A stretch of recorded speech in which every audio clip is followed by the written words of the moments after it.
My husband, in order to run off abroad with his mistress, tricked me into a divorce and then faked his death to disappear. I didn't cry or make a scene. I quietly went and had his name legally removed from our family records. Many years later, my in-laws gave their entire property settlement to me. My husband hastily returned, wanting to fight me for the assets. He knelt before his parents. "Mom, Dad, I'm your biological son, your only heir." In the middle of the night, I happened to see a post asking for help. I'm supporting a mistress on the side. How do I hide it from my wife at home and get her to happily agree to a divorce? The top comment read, simple. Tell your wife the company has a very important opportunity to go abroad, but it requires a certificate of being single. Coax her into a fake divorce, making it clear that you'll divorce on paper but still live together. Then you can go off with your mistress, and your wife will stay home and take care of your parents for you. I was disgusted. Unexpectedly, the next day, my husband came home from work and said to me, "Honey, my company has an opportunity to study abroad, but it requires a certificate of being single. How about we get a fake divorce?" When Liam Carter suggested a fake divorce, I almost immediately thought of last night's post. I suppressed the feeling of disgust in my heart and decided to probe a little further. Can't you just not go? Our daughter is still young, and your parents haven't been well lately. I have to. Before I could finish, he cut me off loudly. Realizing he was being a bit harsh, he softened his tone. This is a once-in-a-lifetime opportunity. 2 years abroad, and when I come back, I could be promoted to manager. My income would at least double then. "Honey, I'm doing this for you, for our family. You'll definitely support me, right?" Seeing that I was silent, his face began to harden. He took my hand, his eyes pleading. "Honey, the divorce is fake. It's just that the bosses upstairs said single employees are more stable. I'm just following company procedure. We'll only be divorced on paper. I'll still send my salary home to you every month. When it's all over, I'll come back immediately and we'll get remarried. You have to believe me." Believe you? I'd rather believe in ghosts. There's no such thing as a fake divorce in this world. The moment you sign the papers at the courthouse and have the divorce certificate in hand, it's legally recognized. Seeing his earnest, oath-swearing act, the last shred of trust in my heart vanished. At this point, I didn't want to hear any more. I just nodded in agreement. "Okay, honey. I'll listen to you." Hearing me agree, Liam was instantly thrilled. "We shouldn't delay a good thing. Let's go to the courthouse tomorrow." That night, I lay in bed, waiting for Liam to fall fast asleep. I planned to take his phone to see who the other woman was, but he was highly vigilant, tucking his phone under his head. I opened up the post from the other night again. The original poster had updated his situation in the comments. Managed to coax my wife into agreeing to go to the courthouse with me. I'm thinking, after I go abroad, I'll just fake my death and disappear. That way, I won't have to send any money back. After a few years, when my parents are gone and my kid has grown up, I'll come back to enjoy my life. Below, the comments were all praising his intelligence. I couldn't help but use my burner account to leave a comment. "You scheme against your wife like this. Aren't you afraid of karma?" Very quickly, it was flooded with replies cursing me out. "Karma? Living at home with an old hag of a wife every day is the biggest karma for us men. Honey, you're probably not married yet, are you? Wait until you are married and you will know. The grass is always greener on the other side." Looking at the rotten words, all cut from the same cloth, I was so angry I deleted my comment. Liam, completely oblivious, was lying next to me, snoring so hard his nose was bubbling. This scumbag. The more I looked at him, the more annoying he was. I raised my hand and slapped him. He jolted awake from his dream. Before he could even react, I threw my arms around him. "Honey, did you have a nightmare? Don't be scared, I'm here." He touched his face, saw that nothing was wrong, mumbled a few words, and then lay back down to sleep. In less than 5 seconds, his snores were thundering again. I gritted my teeth and thought to myself, go on then. Once you leave, don't expect to come back so easily. The next day, Liam was so excited he couldn't wait and immediately dragged me to the courthouse. The waiting period for a divorce is 1 month. Afraid I would change my mind during this time, He went out of his way to be sweet and accommodating, to the point that even my in-laws were nodding in praise. My daughter even said, "Mommy, Daddy is so good to you. When I grow up, I want to marry a good husband like Daddy." She was only 4 years old. How could she see through the true face of a man beneath a sweet mask? It's okay. In the future, I would slowly teach her. Sweet words are just on the surface. Only what you can hold in your own hands, the real benefits, are the things that are truly good, officially free. Back at home, he started to pack his bags, telling our daughter and his parents that he was being sent away by the company for a work assignment for a while. No one in the family knew we were already divorced. As he was leaving, he even gave me a hug, a joyful smile on his face that he couldn't hide. "Honey, I'm leaving now. Please take care of Mom and Dad for me. Wait for me to come back, and I'll give you a life of happiness." I also pretended to be reluctant to part, waving goodbye to him. It wasn't until I was back in my room that I discovered he had taken the joint bank card for the two of us. After Liam left, life at home continued as usual. The last post he updated was at the end of the month. "Brothers, a new life of freedom has begun. Let me enjoy it first." The attached picture was of two hands intertwined under a sunset. The IP address already showed he was overseas. I pretended not to know anything and continued to take care of our daughter and my in-laws. 2 days later, my father-in-law suddenly fell and had a brain hemorrhage. He was rushed to the emergency room. My mother-in-law cried as she called Liam, making 30 calls with no one picking up. She rushed to his company to ask, but they told her there was no business trip. Liam had quit a month ago. Liam had completely disappeared. My mother-in-law was frantic and was about to report it to the police, but I burst into tears in front of her. "Mom, what do we do now? I think I've been tricked by Liam." I acted helpless and confessed the whole fake divorce story. "Mom," I cried until my face was a mess of tears and snot. "He even took our family's bank card with him." "Mom, tell me, do you think he has someone else outside?" Deliberately using a work excuse to trick me into a divorce to clear the way for his mistress. All the money in the house has been taken by him, and Dad needs money to save his life right now. What are we going to do? "That monster!" My mother-in-law was so angry she stomped her feet repeatedly. Finally, her eyes rolled back, and she fainted on the spot. I suppressed a smirk and obediently paid the hospital fees for my in-laws. My father-in-law's surgery was very successful. My mother-in-law also gradually woke up in her hospital bed. I deliberately made my eyes red and swollen, as if I had been rubbing them with an onion, and patted her hand to comfort her. "Mom, don't worry. You still have me." The moment she woke up, she saw my wrist. The gold bracelet she had given me on my wedding day was gone without a trace. Evelyn ... Your bracelet ... Where is it? I pulled my hand back, lowered my head to hide the sadness in my eyes, and at the same time, cleverly revealed that the necklace around my neck was also gone. I then used a soft but not too obvious tone to add to my mother-in-law's distress. "Isn't Dad in need of money for surgery?" And all the money in the house was tricked away by Liam ...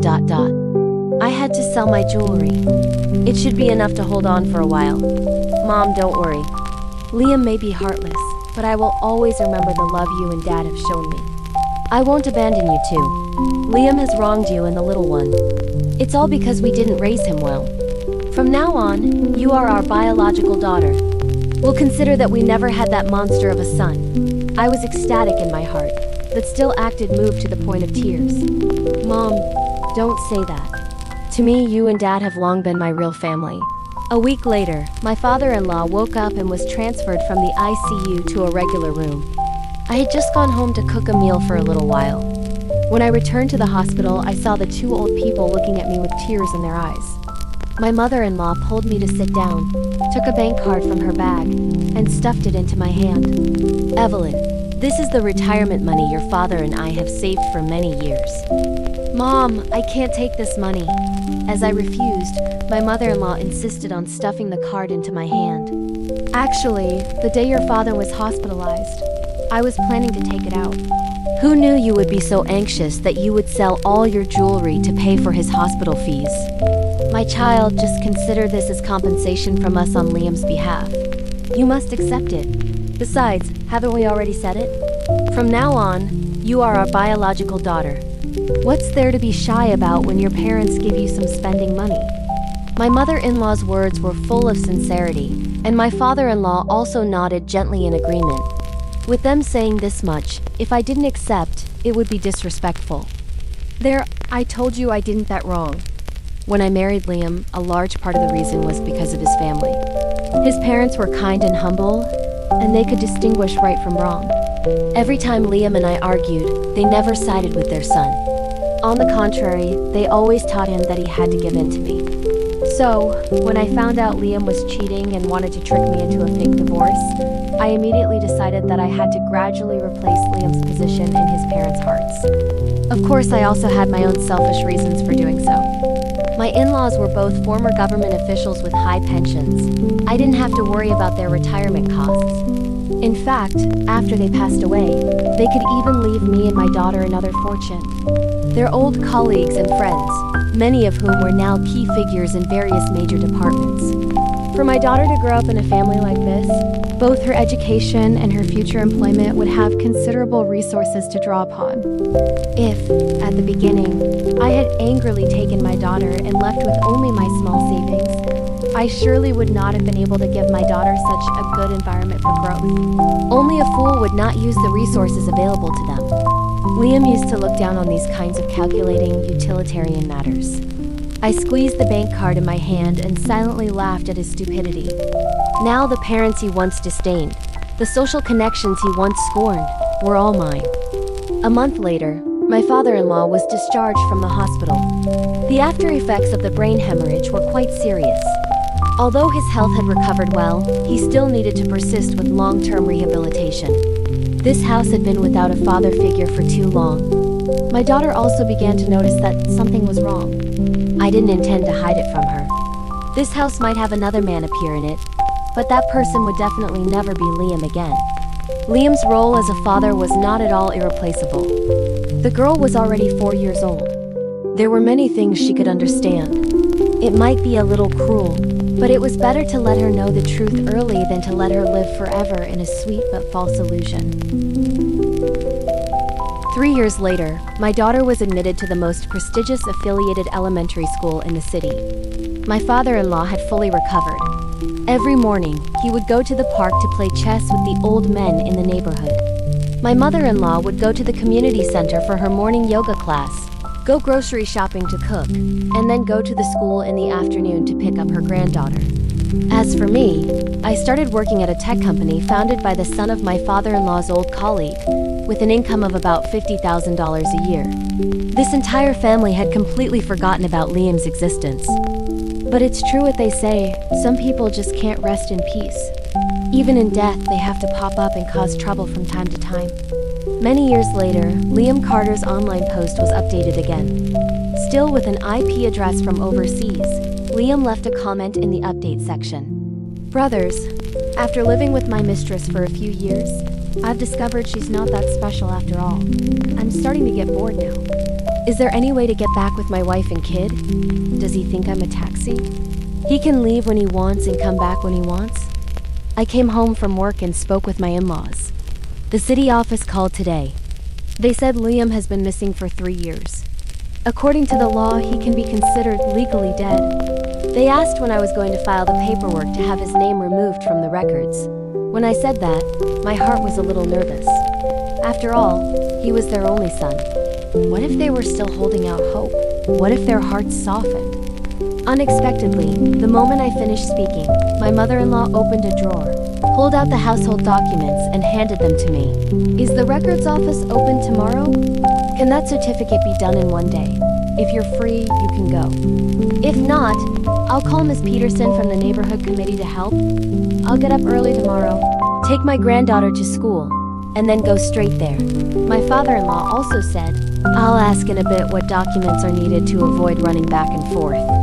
The two of them didn't hesitate for a single second, decisively cutting ties with their son, turning Liam from a missing person into a dead one. Even if he came back in the future, he would just be a person with no legal identity. I also completely let go of the last of my worries.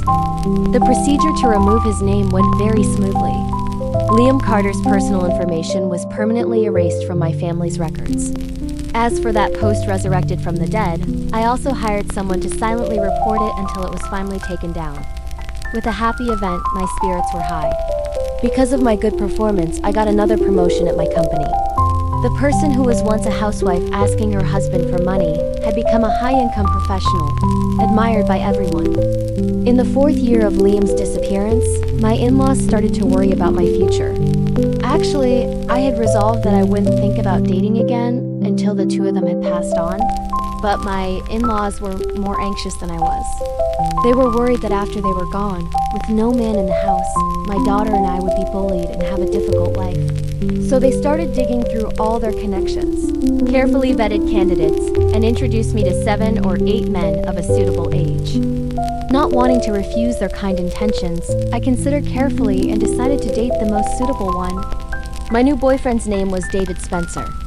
I chose him, not only because he worked at the Department of Education, but also because he had an apartment in the district with the best middle school in the city. In a few years, my daughter would be starting middle school. If things went well with David, the future would be much easier. Of course, there was another more important reason. David agreed to my condition. If we got married, I would bring my in-laws to live with us. Liam might be a beast, but his parents were now no different from my own.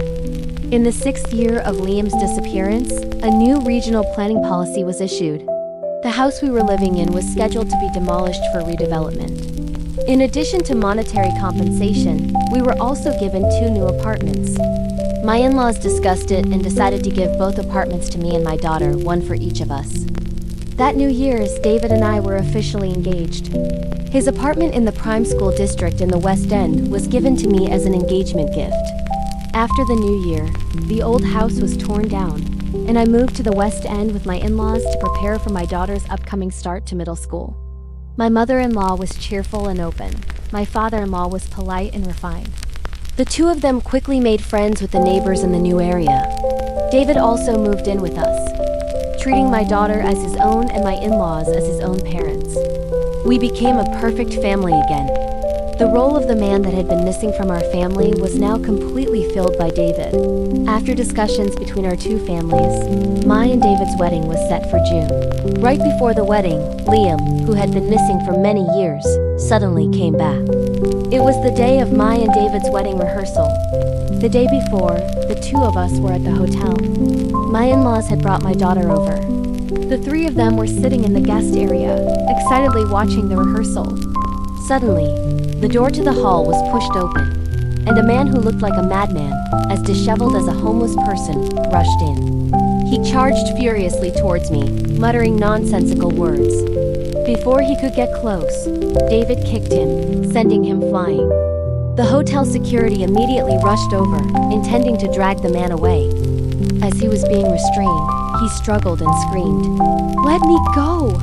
Evelyn, you damn woman! How dare you cheat on me? Betray me!" "Dad, Mom, it's me. I'm Liam Carter, I'm back." I walked closer, taking a good look at the face behind the matted hair. It really was Liam. I scoffed and took 2 large steps back, a clear look of disgust on my face. "Aren't you dead?" "You're the one who's dead. I'm alive and well." "Evelyn, you just can't stand to see me doing well, can you? You vicious woman. The moment I was gone, you stole my family's assets, cheated on me, and are about to marry another guy." Before he could finish, a stinging slap landed across his face. At some point, my in-laws had walked up to him. My mother-in-law raised her hand and slapped him straight across the face. "Mom, ... double quotes, Liam held his face, stunned. It's your son, it's me." "She betrayed me. Why did you hit me? Insolent." My mother-in-law slapped him again. "My son died a long time ago." "Security, drag this imposter out of here. Don't ruin my daughter's wedding." Liam struggled wildly, screaming, "Mom, it's really me. I'm not dead. Were you tricked by that woman, Evelyn? I'm standing right here, alive and well. How can you say I'm dead?" This time what awaited him was not a slap, but my father-in-law's steel cane. He swung it hard against the back of his knees, causing him to collapse and kneel on the floor. The sound of his knees hitting the ground made everyone wince. "You're alive? Then why didn't you come back for all these years? Why didn't you contact us? When your father was on his deathbed in the hospital, we called you. Why didn't you pick up? Why did you use a work excuse to trick Evelyn into a divorce? Why did you take the family's bank card and disappear? Each question was a blow to his face. By the end, Liam had his head down, his face pale, unable to say a word. My father-in-law cursed him out like a storm and finally landed a heavy blow with the cane on his back. You heartless wretch.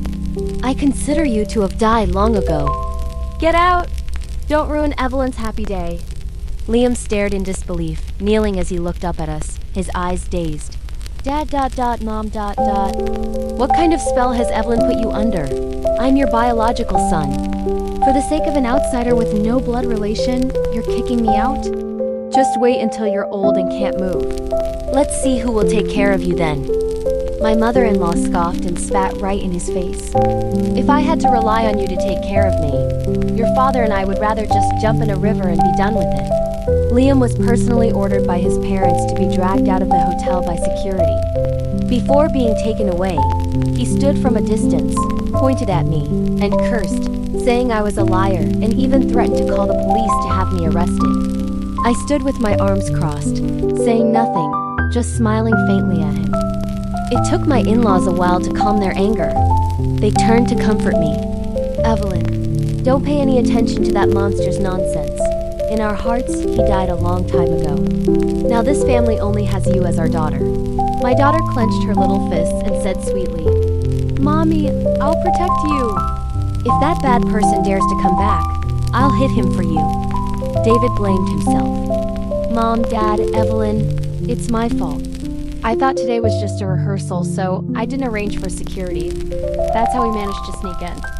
Don't worry. Tomorrow I'll have the hotel double the security force. I will absolutely not let any irrelevant person appear at our wedding. The whole family was on high alert against Liam. David was as good as his word. The next day, not only did he increase the hotel's security force, but he also hired a team of professional bodyguards from a security company, stationed at every corner, inside and out.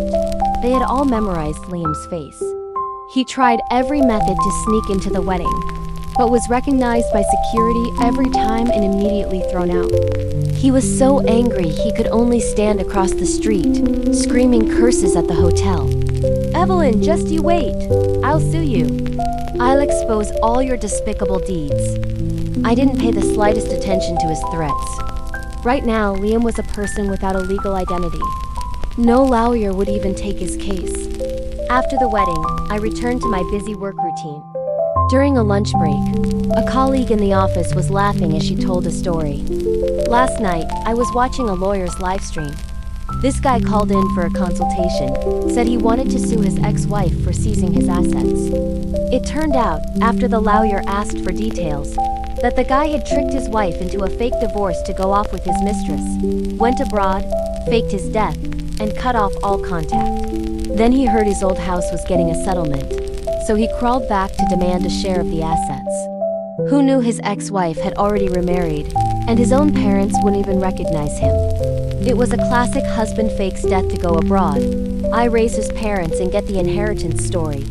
Even better than a novel. It was hilarious.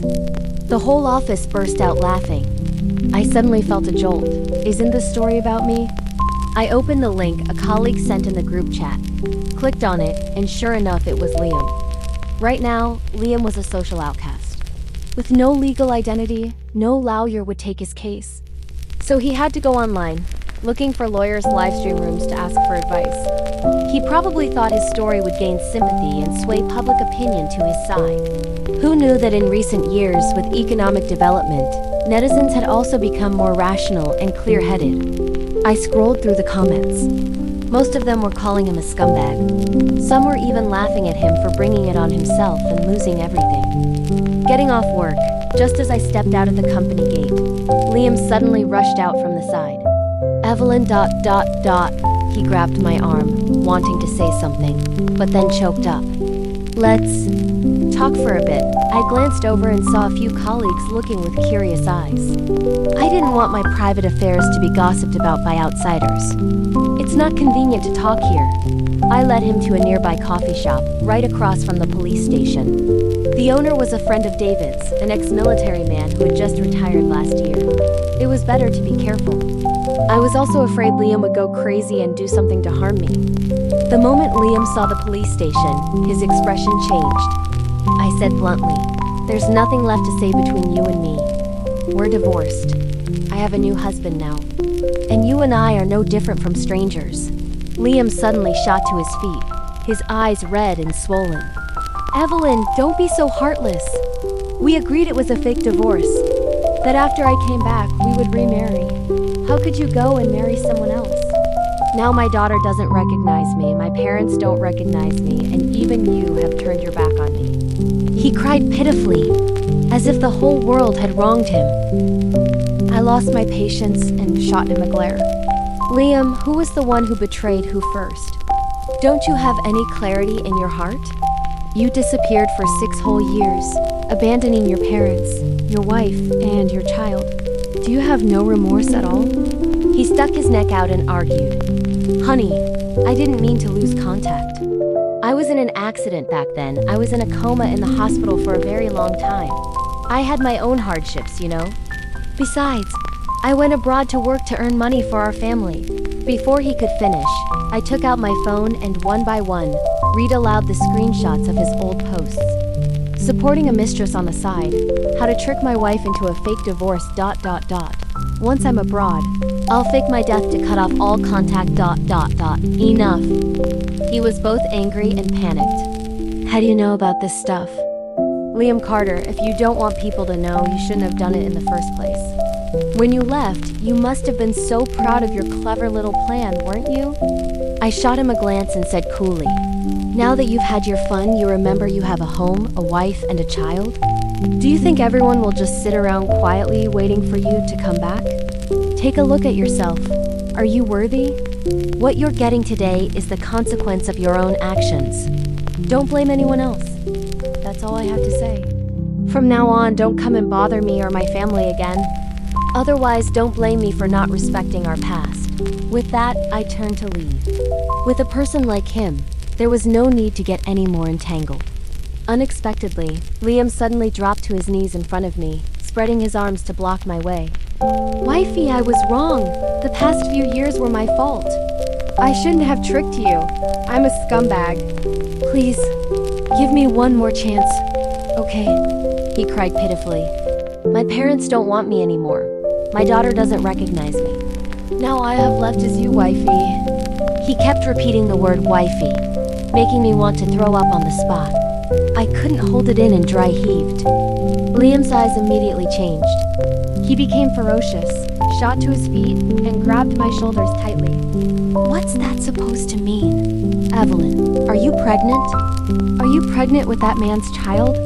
Betraying me wasn't enough, now you dare to carry another man's child." My shoulders ached. I immediately raised my foot and kicked him. "What does it have to do with you? Get lost!" The very next second, he pulled a paring knife from his waistband and screamed as he charged straight at me. "Evelyn, it's you who made me lose everything. And now you're pregnant with someone else's child. A despicable woman like you doesn't deserve to live in this world. Go to hell." Before he could even reach me, I had already grabbed a cup from the table and thrown it straight at his head. He was stunned for a second, and then the cafe owner rushed out from behind the counter and kicked him, sending him flying. Liam tumbled to the ground. Before he could even recover, the owner had his hands pinned behind his back and was escorting him to the police station. I told you, being near a police station is no different from having a protective charm. When my in-laws arrived at the station, Liam and I had just finished giving our statements. The cafe's security camera clearly proved that he had intended to cause bodily harm first. I was only acting in self-defense. Because he had no valid identification, Liam was honored with 15 days of administrative detention. As he was being led out of the office, his face ashen, my mother-in-law rushed forward and slapped him several times without holding back. My My father-in-law took his steel cane and beat him relentlessly, like hitting a stray dog. A few police officers tried to intervene, but couldn't. Liam covered his head and ran around, screaming in despair. "Mom! Dad! Look closely, I'm your son!" My father-in-law, a man who had been a refined gentleman his whole life, spat right on him. "I don't have a scumbag son like you." My mother-in-law took the old document declaring him legally dead out of her bag and shoved it in his face. "You look closely. My son died years ago." Liam collapsed to the ground, his face drained of all color. He held his head and burst into tears. How did it turn out like this? As for me, my heart was completely calm. He had sown these consequences himself. He couldn't blame anyone else. Ignoring Liam's crazed sobs, I led my in-laws out of the police station. That evening, my mother-in-law, worried, came to talk to me. She said she wanted to buy a life insurance policy and name me as the beneficiary. In case that scumbag causes any more trouble and angers me to death, at least I can leave a little security for you and my granddaughter. It's just a pity your father-in-law had surgery before, so the insurance company won't accept him, that useless old man. Otherwise, I would have bought 2 policies. I held her arm to comfort her. "Mom, don't worry. I'll handle this. You and Dad just focus on enjoying your retirement." My mother-in-law looked at me, half believing. "Are you really sure it's okay?" Or ... How about your father and I, under the cover of darkness when no one's looking, just ... take care of him? Lately, she had gotten into watching short-form dramas online. As she spoke, she made a throat-slitting gesture, a grim look on her face. "After all, at our age, even if we commit a crime, we won't go to jail. Consider it us clearing the way for you, solving the problem." I immediately decided that I had to delete all those short-form drama apps from her phone later. I didn't say I would handle it just to appease my mother-in-law. From the day I met Liam again, I had hired someone to investigate his life over the past few years. It didn't take long to get the results. It turned out that the mistress's name back then was Hannah, a new intern in his department. After they went abroad, they were passionate at first, but as their money dwindled, they started to argue constantly. By the 3rd year, Hannah had cleaned out the rest of Liam's money and started dating a local mob boss. Calculating the time, that was exactly when Liam had posted that final update. When he discovered Hannah's betrayal, he went to confront her and was beaten nearly to death by the mobsters, having to stay in the hospital for almost a year. The accident that put him in the hospital, as he had said, wasn't entirely a lie. When he got out of the hospital, his visa had expired, and he had no money left. For the sake of survival, he had to wander around looking for odd jobs. Being caught with an expired visa abroad meant jail time. To avoid being imprisoned, he had to marry the sister of his restaurant boss, becoming an official foreign husband to apply for a green card. Unexpectedly, one day, he was browsing online and saw the information about the property settlement for his old home, only to find out the house had been torn down long ago and he hadn't received a single dollar. Living like a dog abroad, the more he thought about it, the angrier he got. He stole his wife's money and stowed away on a fishing boat to return to the country. When I received the stack of photos and information from the private investigator, I burst out laughing. No wonder he looked like a homeless person that day, reeking of fish. Since he already had a wife and child abroad, it was only right to send him back to his happy family sooner. Based on the contact information at the end of the letter, I found Liam's foreign wife. Half a month later, on the day Liam's detention ended, the moment he stepped out of the police station, he was grabbed by a large, dark-skinned hand. He widened his eyes, unable to believe who was standing in front of him. His wife, Vilya, had crossed half the globe to come to China just to find her runaway husband. She was already 5 or 6 months pregnant and slapped Liam so hard a tooth fell out. In her hands, Liam was like a little chick being held up, completely unable to resist. The police officer nearby was about to intervene, but I stopped him. It's a family matter, an international marital dispute. I believe they will resolve it peacefully. In the end, because his domestic registration had been canceled and he had a green card abroad, plus the fact that he had a wife and child overseas, Liam was forcibly deported by customs. I heard that on the day he boarded the plane, his eyes were bruised and he was limping. Yet he still had to force a smile and suck up to his formidable wife. After all, he no longer had a place in this country. If his wife kicked him out too, the days to come would probably be worse than hell. As for me, I continued to live my gentle life. A tender husband, an obedient daughter, and loving parents. A radiant future was right ahead. The end.